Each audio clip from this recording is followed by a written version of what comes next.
Assalamualaikum warahmatullahi wabarakatuh. Ilmu sastra dan sejarah bisa membentuk ilmu baru, yaitu sastra sejarah. Jadi sastra sejarah selama ini, istilah ini dipakai untuk suatu karya ya, yang di kalangan para ahli teori bahwa karya sejarah tradisional ini seringkali disebut sebagai sastra bersejarah, meskipun penamaan itu sebenarnya tidak selalu tepat.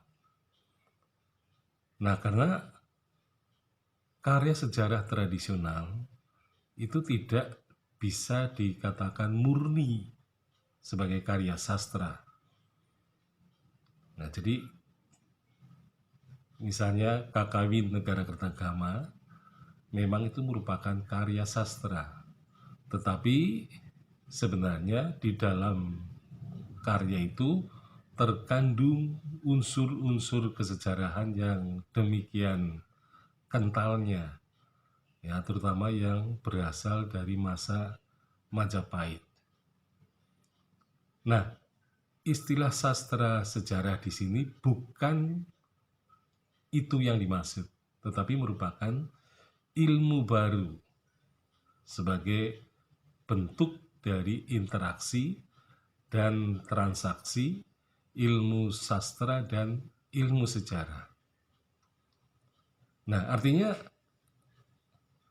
sastra, jadi ilmu sastra ini merupakan ilmu yang banyak gitu ya, membicarakan teori-teori sastra yang seringkali bertalian dengan sejarah.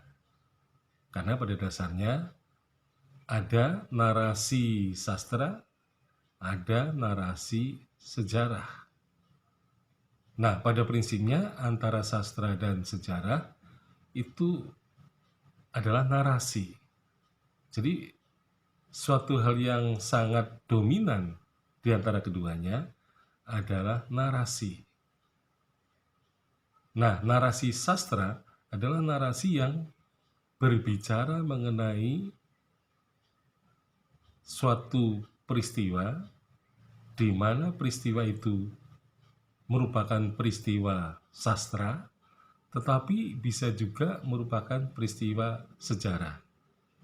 Jadi diakui atau tidak, karya sastra itu memang lebih kaya daripada ilmu sejarah karena ilmu sastra itu bisa ya, peristiwa yang dinarasikan itu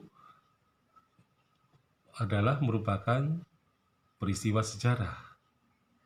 Tetapi yang memang paling menguasai ya, yang paling kuat adalah bahwa sastra ini seringkali menggambarkan karya yang bersifat fiktif.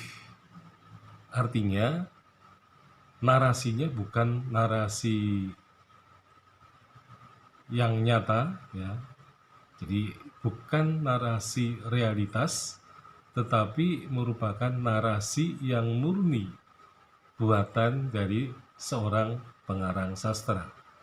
Jadi sastrawan itu bisa menyusun narasinya ya, terutama dalam bentuk narasi sejarah, tetapi bisa juga narasi yang bersifat fiktif.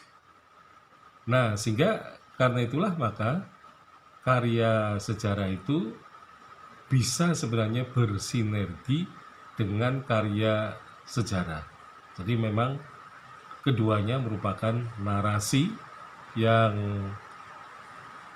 mewakili ya dari suatu masyarakat, karena karya sastra pun sebenarnya merupakan perwujudan zamannya. Jadi artinya karya sastra juga membawa jiwa ya zamannya. Nah, sehingga disitulah terdapat ciri-ciri yang membedakan antara karya sastra yang satu dengan yang lain.